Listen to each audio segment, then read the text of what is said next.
Hello and welcome back to the She is Courageous podcast. This week, I am joined by an incredible woman. That's how I'm going to position this. An absolutely incredible woman. So incredible. She's already on her third take of starting this podcast with me because we've just had a few challenges with tech. All right. I am joined by the wonder that is Lauren Derrett. Now, some people know Lauren Derrett. Some will know her as Wear 'em Out Lauren. Some will know her more these days. We know her as Tropics by the Beach Lauren. She's going to tell you what all this means in a second. I first met Lauren about 5 or 6 years ago, and it's important I say this, Lauren. I know if you're watching on YouTube, you can see Lauren's face right now. She just looks a bit like, oh, Lauren's not good at taking a compliment, so I'm going to do this, right? Because Lauren made such an impact on me when I first met her all those years ago. I literally walked out of the room and I was like, that woman, she is formidable. I think that was the word I used back then. And we have a mutual friend, our dear friend Steph. And so through Steph, I've got to know you better. I've worked with you. I've known you. I've watched your journey over the years. And this is the She is Courageous podcast, Lauren. And when I think of courageous women, you are absolutely in that list. You are high up that list. And that is why I reached out to you and asked if you would come and join me. So, as I always do, the bio will have been on a pre-record. Okay. We want the real thing. So I would love for you to tell the listeners, firstly, tell us a little bit about you. So introduce yourself.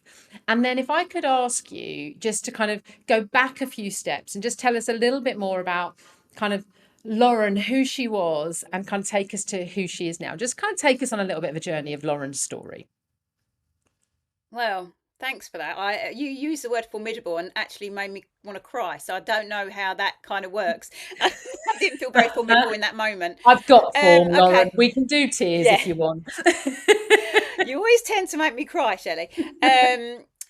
So I'm really touched by what you say because I don't feel that courageous in life, to be honest. But anyway, I'm Lauren. I am a mother of 4 adult children now, pretty much, all bar one. And I think I'm only just realizing who I am myself at this point, to be honest. I'm 51. Yeah. So who was I before? I think before, if I picked an age and went back to where I thought I knew who I was before, I was actually quite a lost, I wouldn't say brave. I would say curious soul, but not so. I never had a career. I never had a goal. I left school at 14. I just blew with the wind. That's kind of how I saw myself. Fast forward now to 51, I feel like I know myself more than I ever have. I feel like I am courageous and I am bold and I am, whilst I'm still, whilst I'm still very empathetic, I definitely don't really care how I'm perceived. So there's a strength. And I kind of feel like now's my time. And that's who I am now. Now I'm someone who's more considered, getting more strategic, maybe. Whoever knew that was going to happen. But yeah, I was a will o' the wisp before, and now I'm kind of like in my know yourself era. Do you know what? So actually, I'm welling up hearing you say all of that. So there you go. Because Oh. I would like to just kind of take a couple of steps back. I'm so keen for you to share like where you are now because I know how inspiring it will be. But actually, there is a journey, there is a story there. So. And oh gosh, Lauren, having known you for the last 5 or 6 years, I've got to play back everything you just said. I'm not going to coach you, I promise. I told you I wouldn't do that. I wouldn't do that to you on here. But to sit and hear you say, firstly, that you feel like you know yourself more better than you ever have, and actually that you are courageous and you are bold. And I know 4 or 5 years ago you wouldn't have felt comfortable saying those words out loud, even though we were all saying. I would have definitely, and I do. I met a woman, and to me, you were so courageous and so bold. But I know you didn't necessarily feel it. And sometimes maybe you were projecting that, but not necessarily truly feeling that. So, if I could, just to give some more context for the listeners, because not everybody will know the full story. Mm-hmm. I met you when you were just about to launch, or maybe you had just launched, forgive me for not remembering the exact timings, Wear 'em Out pads. Mm-hmm. Now, here we are 5, 6 years later, and Wear 'em Out pads is no more. So, for context for the listeners, could I ask you just to share a little bit about what Wear 'em Out pads was in terms of the business? Because whilst I know it's obvious, it's not obvious if you don't know, nothing ever is. Hmm. and maybe just share why Wear 'Em Out is no more, if that's okay. Okay, so Wear 'Em Out is a brand that I created of reusable period pads, which is very niche and turns quite a few heads in a networking room, I can tell you. But the story behind it was that I was wearing them for years just from a conscious decision about the chemical overload in menstrual products and also the environmental impact of disposable products. So, but the ones I was wearing were really ugly. They didn't like the brand. I didn't sit with the brand. I couldn't find a brand that I would be happy talking to my friends about. Therefore, there was a lack of education that I was willing to share, and Mhm. almost the shame was still attached to it. So I thought, do you know what? Let's bring out a brand that you'll see in Stylist magazine, that you'll see talked about in the mainstream conversation, and start making these products more available to all without bringing in kind of like this whole icky part with it. Do the education part. So we done that. I launched it very successfully in COVID year. So your timings are right. I probably just launched it. And because we were all at home and we had disposable income, there was a lot more people willing to try something new, I guess, because you didn't have to leave the house. So if they didn't work, there, the risk was less. Yeah. Yeah, it blew up, and we got picked up. I think Moddy Body, the pants had just come with a big marketing budget, and so therefore, when Stylist magazine were wanting to do a 10 best reusable period products post, they swept up everybody, and we got caught up in their marketing. That's the way I saw it, because it just happened so fast. Anyway, over the next 5 years, I felt like it was a battle between me and the business. It was the business saying, we're going to get bigger and bigger and bigger. The demand was getting higher and higher and higher. We shipped worldwide. We were stocked in Next Online within about 3 months of launching. I don't have a GCSE. I'd never encountered a business, especially not a product based business, where the logistics are off the scale to Mm, manage. mm. Um, and all the costs that also you get, the cost with producing a product, because there's so many costs you wouldn't have even considered. But I just got kind of swept up in it, and then this business kind of just owned my ass. It just owned me completely, and was like, the scale was getting bigger, it needed more from me, but I didn't want to step into the responsible grown up part of taking on outsider investments and employing people. Yeah. I've got a real issue with responsibility, as you well know, Shelley, from our coaching sessions. I don't cope with responsibility, even though I'm a mum of four. I don't know, work it out. So there was this push and pull going on for, I would say, definitely the last 3 years, where the business was demanding much more of me than I was willing to give. Yeah. And I tried to contain it to a level that was manageable just for me, but you can't contain the beast once it's out there. It was a snowball, and it just got the better of me, and I started experiencing some really dark times in that business, which ultimately meant that I had a decision to make, which is where I think it brings you up to in your question. Yeah, I mean, God, I think about courage, right? And I just say, Lauren, I just thought, and I know it wasn't like this, but I just thought, let's bring out a brand. Let's bring out something let's educate some people. It's a subject that's really niche, really divisive, but there wasn't anyone else.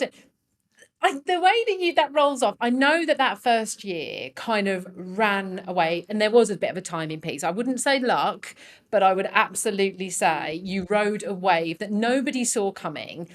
But I guess just even taking it back before COVID hit, the courage that it took to decide to step forward and create a brand in that arena, it's not just a subject, in a product area that is a little bit divisive, is incredibly niche, that is uneducated. I mean, now you're here all these years later. Can you remember that version of you pre-COVID, before? Because of course, there's a lot of, like you just said. Now we will come to the last couple of years. I guess, can you remember before the wave hit, that Mm. bit in? I can see your face starting to do something. Can you remember that? Yes. I really can, and in fact I miss those days. um I set up the Instagram account in the July before we had actual product. Right. And I started growing this brand before I'd even seen a finished product. I was talking about the brand and selling the brand and the product before the designs were even finished of the product. Now, this started, the word I would choose when you're saying who was that person, naive. The naivety now. makes me laugh. No, you, Shelley, because I had a friend who can sew, right? And I said to her, right, I've got this idea. I know what they look like because I wear them. I went down to this craft centre and I got this bit of fabric, which by the way was disgusting. And I took it to my friend and I was like, right, we're just going to run some of those up and see how they sell. Well, she messaged me and she went, Lauren, it's broke my machine. I'm going to need a new piece. I was like, all right, fine. I'll get you a new needle. It was literally, that was what was going through my head. So I'm just going to sell these to people on Instagram, right? And I'm thinking, what, we knock out a batch of 20 at a time? That is how naive I was, okay? So then I thought, right, Don't that's you not going think to work. all And actually, entrepreneurs need a little bit of naivety though? Because actually, oh, 100%. the challenge we all face is because we let go of, let's call it the naivety. And I get what you're saying. There was it's that, you know, we've so many of us are driven by the fear of the unknown, but the fear of the unknown stops us doing it. Whereas actually yours was not fear of the unknown. It was, I don't know. So I'm just going to give it a go. Yeah, what's the worst that's going to happen? Right. I mean, God, if that's Uh, not a line I don't say on a weekly basis to my clients. But exactly. that in itself Literally, is what's the worst that's going to happen? Well, we broke a needle on a sewing machine. That's the worst that happened, you know? right. See? But And that in actually, itself is go on. such courage, Lauren. Mm. And I guess that's But what then I'm it, asking, like, did like you say naivety? I'm like, but that's so courageous. Because as grown adults, we're so quick to have a bit of naivety, but very quickly counteract that with, oh, come on, don't be ridiculous. And you didn't. I'm so curious about Yeah, everything. I love And if that I get word. something in my mind, it's like this focal point, and I can't, nothing else comes in. It's just tunnel vision that's what's going to happen. It's like Jem, like my husband was just saying, we're painting the front of the house and he wants to go big here and he wants to try and get another paint colour. And he said, well, let's take all three of these things to match it. And I went, no, it's that one. And he said, well, let's just take all three to match it. I said, no, it's done. It was that one. That's the what, I don't need to match it. It's that, you know, for me, it's like once I make a decision, I've made a decision, I'm all in. And that is such a strength. And I know that you will sometimes say it can be your Achilles heel. Isn't it one of those brilliant Mm, moments where mm, those around people listening will, there will be people listening to this right now going, oh my God, I wish I could do that. Now, mm. any strength overplayed can become an opportunity for us. Absolutely. But it's just so interesting. I know there will be literally people screaming at themselves, like, I wish I could do that. Like, I need to be more like Lauren. And Lauren will say to you, it's the worst thing about me sometimes. It's just like, no, no. And you're nodding at me now. It's just so, 100%. so interesting. Could I just before I know I'm so keen to talk about the decision you made in business because that took such courage. But something I'd almost forgotten because I almost take this so for granted with you. And I think about the amount of conversations I have day in, day out, week in, week out with people about social media. And you just went, well, you know what? I started an Instagram account in the July, like a year before we even really launched the product, before I even had a product. You, for those that know you, and we'll put all links in the show notes, go follow Lauren because she's a joy to follow on it on the socials. And I know you have your love-hate relationship with the socials, or certainly have in the past. But forgive me, 51, so 5, 6 years ago, 45. Were you a social media user before then? Mm-hmm.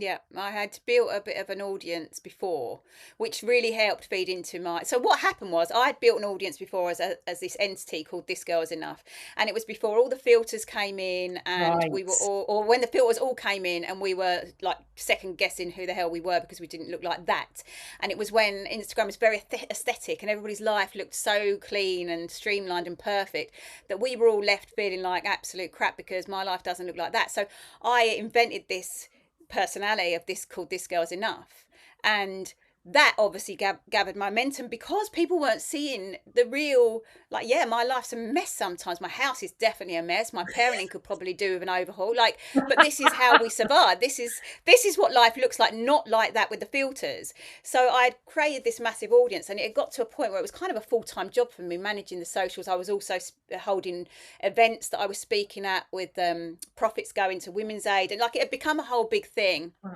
I released a book called Filter Free, and this audience that I created, it was like either I become an influencer and do hashtag ads, or I bring a product myself. And I didn't feel the ads thing, no disrespect to anybody else, but that didn't sit right with me. Yep. That's not what I was about. I was about aligning with authenticity, and it needed to be a product that I really believed in, and that I knew my audience would get on board with. Yep. So I was like, what would it be? What would it be? What would it be? And I was like, the one thing that I use all of the time and that I feel quite passionately about is this product. So a lot of the audience moved over with me. I'm with you. And interestingly enough, they've done it again, thank God. So it's nurturing. Oh, but it's also an absolute credit to your keep it real.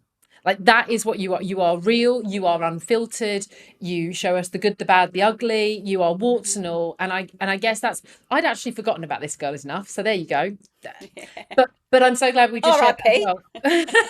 Well, that was before I knew you as well. I didn't know that Yeah. part of your world. And I Yeah. guess but actually I'm so glad that we've just touched on that because I don't want to go down the social media route, but actually it's a really important message to remind everybody. Like social media is a blessing and a curse. Most of us have a love-hate relationship with it, but there's so much pressure placed upon it, and we put so much pressure. And what I love about your approach that I've always known you to have with social media is absolute truth and honesty. This is me, like it or lump it. Don't follow if you don't like it. And actually, when I don't like it, I go away and give myself what I need, and I come back when I'm ready. And your audience is loyal to you for that reality and that truth. So I'm really glad we went down that route. So let's bring it forward to, you alluded, well, I've already said, and we know you're doing something else now, Wear 'em Out. So Wear 'em Out is no more. And that was a really big decision. You've alluded to kind of, I think your words were, I wanted to actually quote you back the way, it was a battle between me and the business. That's where you'd got to. And you won, actually, because you didn't want to take the business where it needed to go if it was going to go to the next level. You didn't want that level of responsibility. But that wasn't an easy decision at all.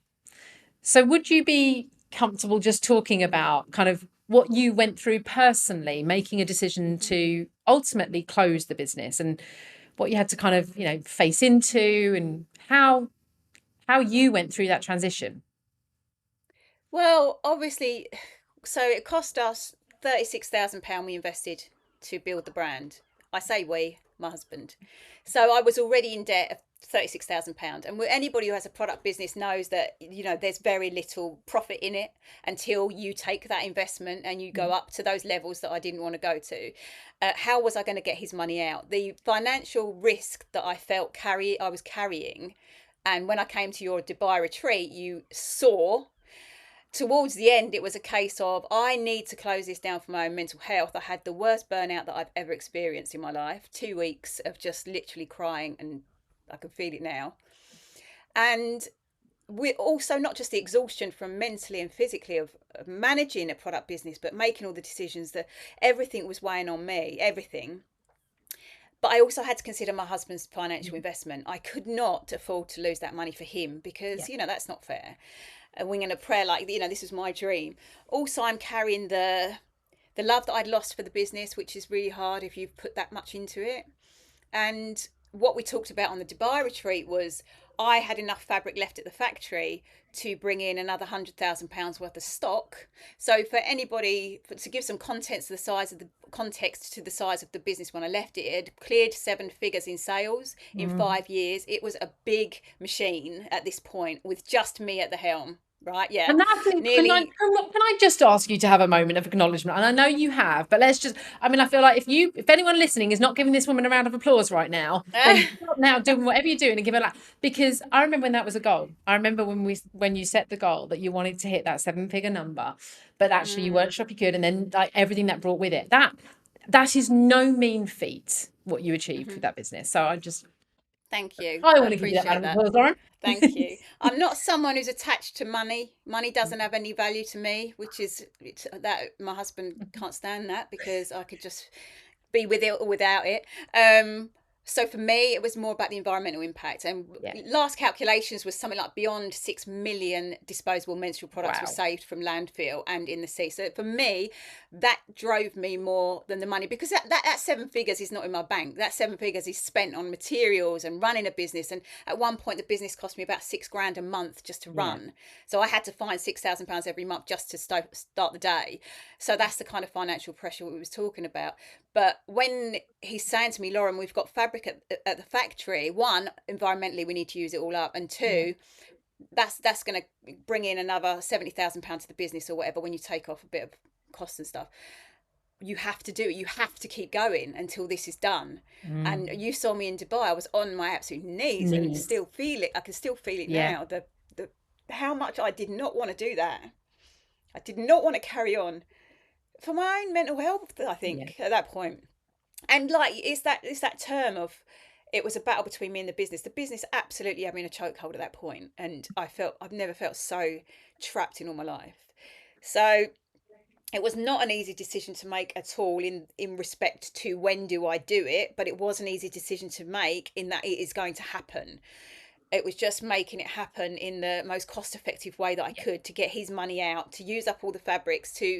I mean, I had offers to buy it. I had quite a few offers to That's buy right. it, Yeah. but Yeah. there's tie-ins. When people want to buy a business, it's like, yeah, but we'll keep you employed for 6 months, or we'll buy the stock and we'll pay off the assets over the next 3 years of profit. And you're like, but what if the business only survived and made profit because it was me driving it? That's quite a risk for me to take. Yeah. Because whenever we brought in marketing agencies, that passion part was disrupted and sales were impacted directly.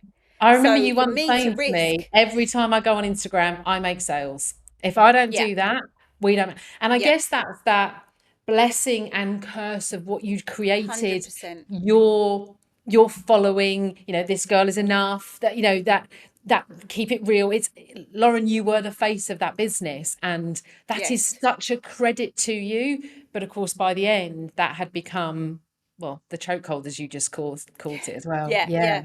Yeah. But with regards to a sale as well, like if I Yeah. put it in someone else's hands, and does it fall off a cliff, and then I lose that money from the sale. I couldn't take that risk, because I saw the direct impact when I handed it over to marketing agencies or brought in a social media manager, and the impact that it had on the sale. So I Yeah. couldn't be confident that would play out how I needed it to play out. And also, look, Shelley, I love chapters. I love starting new stories. I love reinvention. I'm a Yeah. massive reinventor. And it felt more aligned to me to close that chapter and Yeah. reinvent again. And that's part of my personal story. Nobody else is. Nobody Yeah. else can say they had wear them out. That was mine.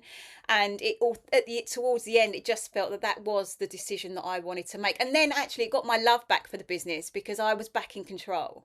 Yes. That I was And going to that's be the one to close it. yeah, and you did, you very much did things to the best of your ability, absolutely on your terms by the end. And I guess the reason I was, thank you for sharing that. And I know, like, I could see it, I can feel it across the screen. I mean, there's, thousands of miles between us, but that emotion comes back up there. Mm, But I see people, not all the time, but times are tough in businesses out there across hmm industries. And we see too often, like, I think women are scared to admit they want out. Like, not just because of what it might entail, but actually that fear of failing, that fear of what will everyone else think. And actually, for you, this isn't about anybody else. This is about me knowing that I have to do this for me and actually my family, quite frankly. But Yep. first and foremost, I cannot go on this way. I don't want it to go in that direction. I need to put me first. And I know those aren't necessarily the words you used. I don't think you ever use those words, actually, because there you go. But at the heart of it, and I guess that's the piece about like true courage, it does take courage. I think it often takes more courage to let go than to keep going. 100%. And that goes across the board: friendships, relationships, Yes. in life generally, to let Yeah. anything go. And it's because it's you're better the devil you know, aren't you? It's that Yes. fear of the unknown. Like, what Yeah. what comes next? But can we not spin that and be like, oh my God, what comes next? Right. Now let's just have a moment though. Did you have a moment of what comes next before you had your what Nah, comes next? nah. No, I don't feel failure, I don't think. I don't associate with failure. I am quite happy for every single lesson that I am to be shown. I welcome them, I Love bring them that. in, I learn from them, I appreciate every lesson. And believe me, when there has been some just like the worst lessons I've had to deal with, um, the what is it? Steph always says, collateral Collateral beauty. Is beauty. it? Yes, she Yeah, does. Yes, yes. I welcome lessons, and I wish everybody would just be okay with the lessons, because we don't want to live in a linear. We don't want our lives to be linear. How boring! How boring! No, I think we tell ourselves we do. I mean, it's not, it's never going to be. But No. actually, I don't think we'd know what to do with ourselves if they were, if life really was the flat line that, like, well, flat line, that says it all, doesn't it? Isn't the flat line death? Dead. I mean, Yeah, yeah, yeah. Yeah, I think it's beautiful. Look, when it's in it, it feels pretty shitty, but there's always going to be a reflection and hindsight, always. And you will always, in that reflection and hindsight, go, yeah, that makes sense now. That makes sense. You know, the lessons I took from Wear 'Em Out. what would be your Oh, top about key, your top lessons from Wear 'Em Out? okay, so I'm still a little bit raw, so it's not Yeah. gonna. It's people take this on the chin, but I've been asked by a couple of people since I've closed, can I have a call with me because they're creating this product to bring to market, and I immediately say to them, no, I won't have a call with you because I've got nothing positive to bring. I think it's the worst thing anyone could ever do. This is what I mean. I'm just raw at the Absolutely. moment, and I may change my Real mind, but and real.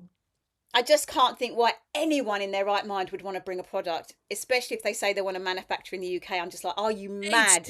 in 2025 when this goes out. If you're listening to this in 5 years' time, I'd love you to drop me a message and tell me what's the Yeah. situation now. But right now, I'm with you, Lauren. I would say the same. Don't do it. Don't do it. The economy is absolutely hanging by a thread. I just think their margins, you're going to be absolutely. But the problem is, you see their passion, and I Yeah. know their passion because I had it, and I don't want to shit all over that. Which is why I say to them, you don't want to talk to me right now. Honestly, I'm raw. I'm healing, Yeah. and my advice isn't going to match with No. where your energy's at. So that would be my first lesson. My second lesson, I think, the biggest lesson. I'm not great with numbers at all by any stretch, but the numbers are the key part. That the margins are so important, and maybe I should have been a little bit more head led than heart led in that I'm manufacturing in the UK. I want to get all the materials from the UK. I'm so UK. Da, da, da. No, ship it out because you can't do it here. They haven't. We're not structured in the UK to Yeah. manufacture small business. Sure, when you've got huge businesses, mind you, the huge businesses aren't doing it here anyway. You know, They're not. No, they're not. There's a reason. so you have to balance that head and heart part. You can't just be so like me, gung ho, like I really stand by my values and my morals. You've got to let some of that slide, I think. What's the number one thing you learned about yourself through Wear 'Em Out? All right. I'm going to say, and again, people can take it how they want because I am just me, that I'm inspiring to people. And that's, you know, from coaching me, that that's something I've rebuffed for a very, very long time. And you know why? Because I don't want to be out of the pack. I don't want to be on a pedestal. I don't want people to put me aside and push me out of the gang because I'm different from them, right? But I'm learning more and more about this courageous and this inspiration, and I'm trying to take it on board. And actually, I've inspired myself in that time. Oh, Lauren. Oh, don't set me off again, jeez. Carry on, carry on. I'm like, I want to reach in and give you a hug. Oh, When I sit and look back on it and I think, yeah, yeah, yeah. I bloody done that. And at some point you have to own your stuff. And at some point you have to listen to what everybody's telling you and go, they can't all be lying. Well, it's They that. can't all There's be two making it parts. up. There's two bits in there. There is a bit of like, why don't we listen to what other people are saying? We're so, we are constantly berating ourselves and putting ourselves down, and yet others are like, no, no, no. But interestingly, like, the looking back, and I remember us doing some of this. This will make anyone that listens to this regularly laugh. I bang on about this book a lot at the moment. I read a book at Christmas called The Gap and the Gain. And it's a game changer in terms of it's what we know, by the way, but it was just positioned differently. And it talks about how we all spend so much of our time measuring ourselves on where we're trying to get to, from where we are to where we're trying to get to, that all we're ever doing is saying, well, I'm not good enough because I'm not there yet. What we don't do is actually measure on where we've come from and where we are now, the gain. So my Love question, that. the reason I asked you that question, what do you think you've learned as a result, is what have you gained from this? Because I know you're raw, and I know you've gained so much. I know there's a bit of rawness there, but it's that piece around, actually, when you look back at, Lauren 6 years ago, before she went all in on that business, you have learned so much. There are things you could do now that you couldn't have even believed you would be doing, let alone whether you wanted to or not. Yeah. And I won't pick up on the numbers thing. You used to say that all the time, but it's just that piece around, we've got to measure the gain as well. I'm absolutely all for having goals, but when all we do is measure ourselves against where we're trying to get to, all we're doing is beating ourselves up because we're not there. So And true. yeah, it really is. You are inspiring. I've said that before. I think you're incredibly inspiring. It's why you're here today. And so here we are. So we're now in July, about to hit August for 2025. I can't even believe how quickly this year is going. And wear them out. You've dealt with wear them out. You've closed the business. You're coming out the other side of that. It is still raw. You're still going, you're still processing, and you're going to be for a period of time, I would have thought. But you have taken on a new venture. And I am loving seeing this next chapter. I love how I remember you coming to Mastermind Day, actually, and sharing that with someone about, this is the book of your life. You decide what you want. Will you look back and read that chapter with a smile, or with regret, or what? And actually, what do you want the next chapter to be? So I love your reference to chapters, and you are in a new chapter. I would love you to share with the listeners what you're doing now, what Lauren is up to these days, and then maybe we'll just have a little bit of a conversation around why maybe that needed a little bit of courage as well. Yeah, in stark contrast to running my own business and being the owner of all, I now work for an MLM. That So for for people who anyone don't that know, doesn't know what an MLM is, because these names get bandied around, just to help people understand. Because funny enough, I don't ever refer to them as MLM. I would say network marketing, same thing. I yep, know, yep, network but marketing. multi-level marketing, right? So Yep. for those listening, in your words, Lauren, explain what network marketing is all about, and the one that you work with. Well, listen, they used to call it pyramid marketing, which is now illegal in the UK, because that Exactly. was that was a system where there was someone at the top and you build all your teams underneath you, and as the teams go down, they get paid less and less and less. Yeah, That's illegal. That doesn't happen anymore. So that's let's right. just get that elephant right out of the room, because that was one of the stigmas that was attached. So I work for Tropics, or work with Tropic Skincare as an ambassador. So basically, there is someone at the top, as there always is. Susie Ma, who owns it, is an incredible founder. Um, I mean, her ethics, I love this woman to her bones, because she's just so ethical, and they treat us like actual royalty. That we are their board, their ambassadors. I mean, it's Amazing. phenomenal the way they treat us. It's so special.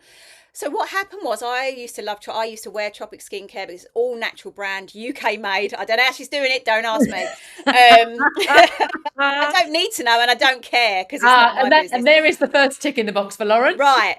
Okay, so here we go. This is how it happened. So in January, when I closed Wear 'em Out, I was like, right, I've got a full-time position to fill now. I don't want to do nothing, because I like to be doing things. Yeah, I was a Tropic customer already, because when you an ambassador already, because when you join, you get 25% discount off all your products, right? So I was like, yeah, I'm an ambassador. Never worked it. Then January came, and there was this event going on, and I was like, oh, I'm going to go and see. I'm going to see how I feel, see how I align, see what these people are like, see what it's all about to be within the business. And I came away from that day, and you talk about ticks, and it was like UK made, female founded, all natural products, cruelty free, vegan, just like it was like tick, everything I wanted for Wear 'em Out, this business was. And then I looked at the business success plan and the model, and how you could build a sustainable, in both senses of the word, hmm scalable business on your own terms in your own time, right? So basically, I looked at Wear 'em Out, and I looked at Tropic, and I was like, so basically, this is Wear 'em Out, but without the logistics, without any financial risk from me. I don't have to hold stock. I don't have to produce stock. I don't have to deal with customers necessarily, because I'll always feed them back up to head office if they have queries. And all the part of the job that had me in this chokehold had been removed. But the part that I loved, the connecting with people, the selling a product that I truly believed in, they also give 10% of their profits away to the world for different causes. They've built schools, they've got coral reefs that they're growing, they've got acres, hectares of trees and forest, and everything that I love, they're doing.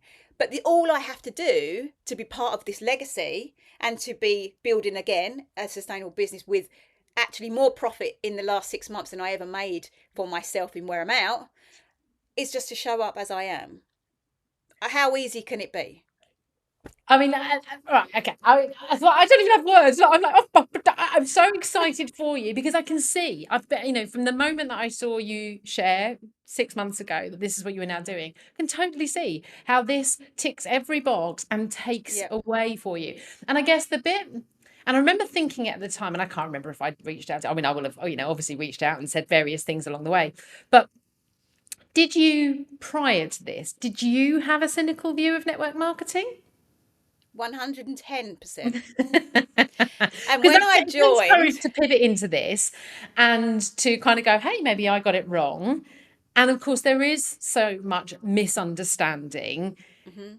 I think so. I also, I say dabble. I'm not active in the network marketing world, but I have a travel agent business. I mean, I Okay. barely call it a business, but I'm part of the travel agency business within the network marketing world.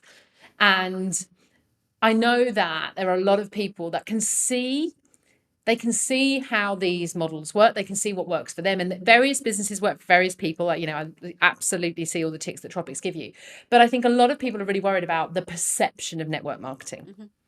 And I Mm. absolutely believe to be in the network marketing world and make it work, you have to have, I'm sorry to keep using, well, I'm not even sorry. Of course I'm not. It's what the bloody podcast is about. Courage. You have to have real courage to be in network marketing because there is, even today, it's shifting all the time, but there is still misunderstanding, which means there can be negative perception.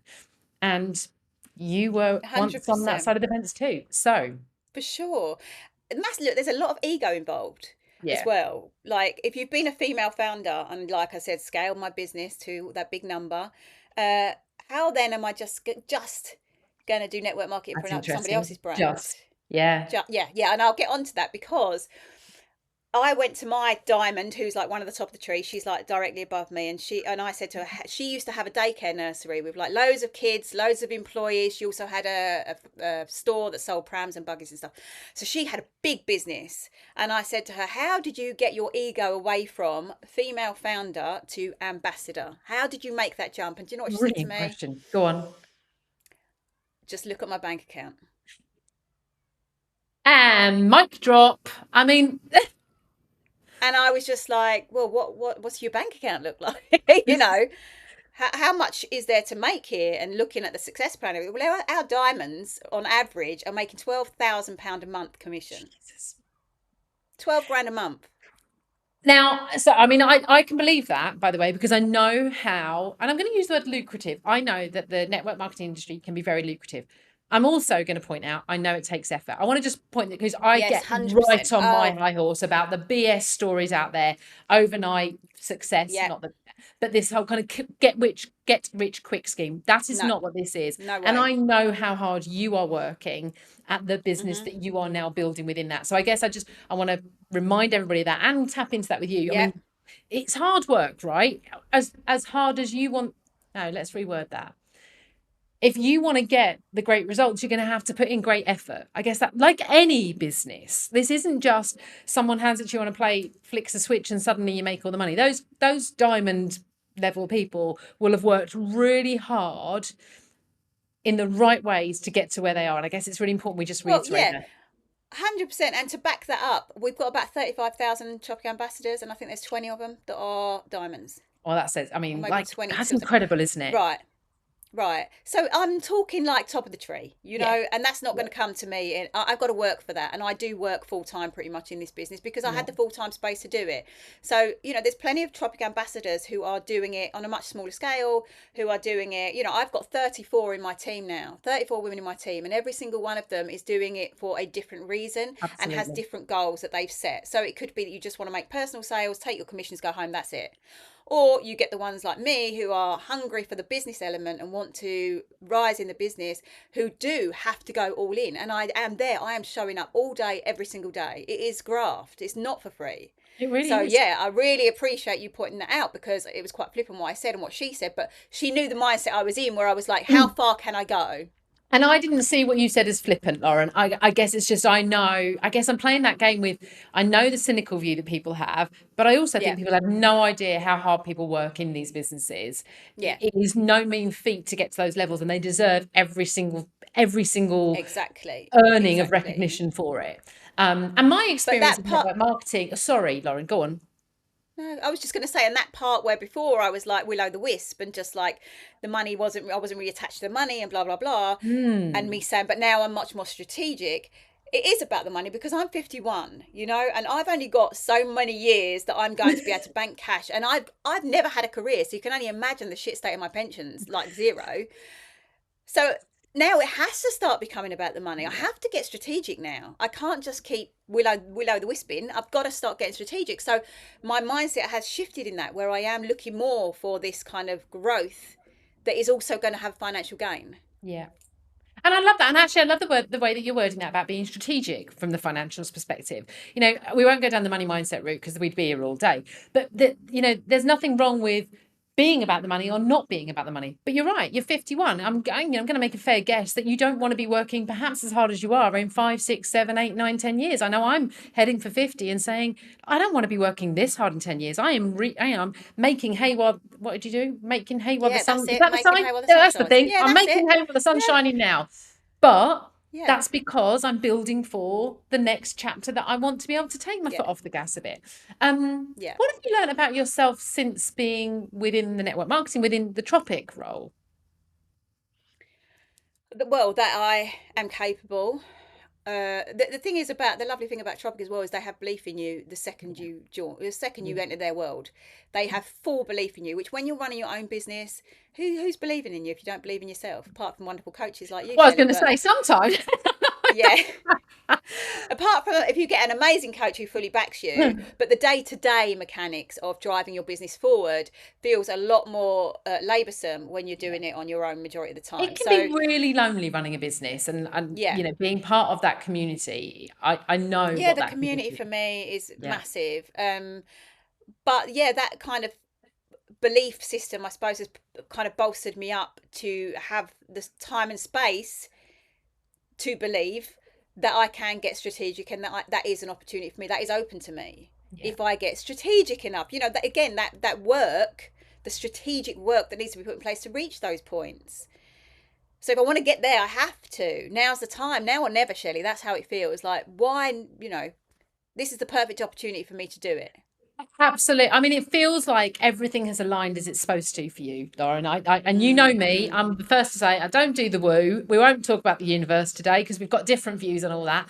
But sometimes it feels like things start to just fall into place. But I also believe you've had a hand in those things because ultimately, if you hadn't run Wear 'em Out, you wouldn't probably be doing what you're doing now, and you wouldn't do it in the way you're doing it, and you wouldn't be you wouldn't be the person you are. And if you hadn't had this girl Cam before that, all.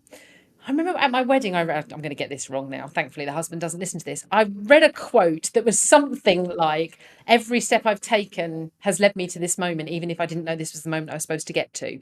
But I think that of life. Because Yeah, even though so I true. truly believe we have a handle in, I don't believe our fate is mapped out. I believe we have a handle in it, that every step we take is taking us to where we're supposed to be. We just don't quite know where that is yet, or always, if that makes sense. 100%.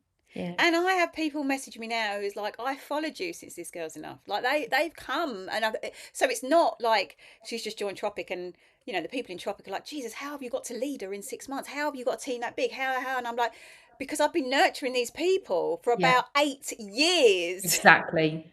And they Exactly. believe in me and they Yeah. trust me and they're confident with what I'm saying and they know I wouldn't just lie to them to make a sale.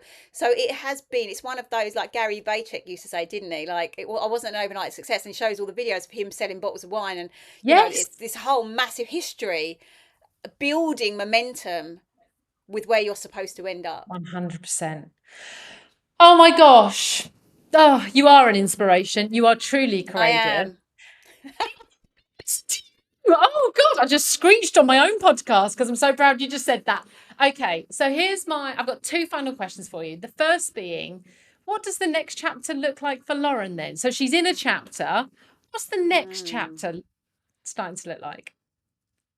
Well, it is going to be climbing the ranks in Tropic, isn't it? And it's going to be there's going to be a shift, so it's going to be more about taking care of teams and stuff, which by the way really was a head shift for me from I don't want to employ people, I don't want to manage people, Mm. to now I've got this massive team. But do you know what? I've got no financial risk there. I'm not paying their mortgages. It's that. So Excellent. they're grown women. They can grow their own businesses, and I will support them to do that. But there's not that. It's not me driving everything. Yeah. So the next chapter is me just stepping more into me. I like me. You know, I gave up drinking 3 years ago, and that was Mhm. pivotal. That was a pivotal moment for all of this.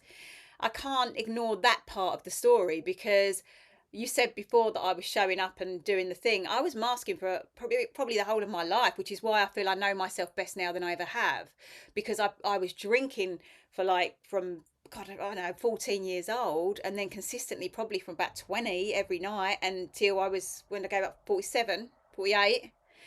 And I'm a completely different person than I thought I was. So spending more time with this version of me really excites me. Challenge, having also given up the drinking, which was, I had to do a course for, by the way. It was not easy. That was a big challenge. But having done it and proven to myself that I can do that has opened all kinds of opportunities for me, because I never, ever, ever thought I could do that, ever in a million years.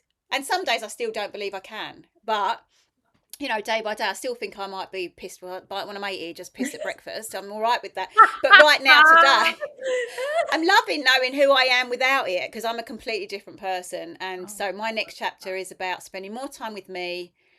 And yeah, she's kind of cool.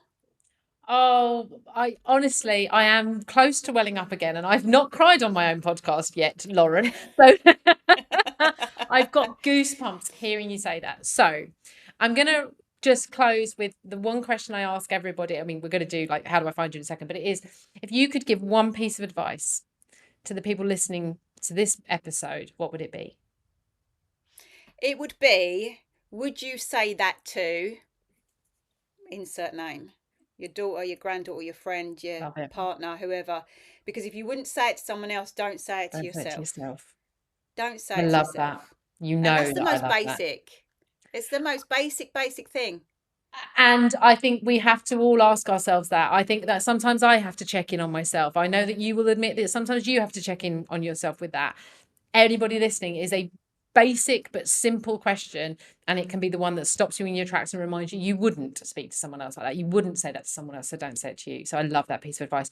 Lauren, thank you for sharing all of that. There is so much that I could delve into with you, but I am conscious that I made a commitment to keep these listenable, and also I wanted to make it about kind of the most the most recent part of your life. I know we've all got, so much backstory, but what I love the most, I honestly, I feel emotional even just about to repeat it. And that is like you saying, I'm liking this version of me. I want to spend more time with me. I mean, I think there's a lot of people listening that would like to be in a place where they're saying that about themselves. So, Lauren, tell us how we can come and find you if we want to come and find you, if we want to find out more about Tropic. That is a UK business, right? Just for clarity, I am conscious that this will also air, globally, but I have a massive UK audience. How can people come and find you if they're interested in understanding more about Tropic? What do they need to do? Come find me on Instagram, Lauren Derrett _ Tropic Skincare. You'll find me with Lauren Derrett. And yeah, just come and chat to me. I'm always open to chat to people. And like I say, loads of people just come and tap me up for, I like just want to soundboard stuff off me, and I'm open to that. I like making friends with people, and if I can share anything valuable, then of course I will. So yeah, and also great skincare, by the way. So And I can attest to that because one of the first things I said to you when you came on was, you look bloody amazing right now. I literally was like, I need to run off and put some more makeup on. Lauren, thank you so much for joining me, for being as open and as honest as I knew you would be, and you always are, but also just for being you, because your story is incredible. thanks, You are babes. absolutely inspirational. You are truly courageous. And I'm loving watching this next chapter of your life. So thank you for joining us here. Thank you, darling. Thank you for all your input along the way. You've been It's invaluable to been me. absolute pleasure. I wouldn't have it any other way. Thank you, my darling. Right. So go give Lauren a follow. I will put all the links into the show notes. For now, we're going to wrap this up, and I will say see you next week on the She is Courageous podcast.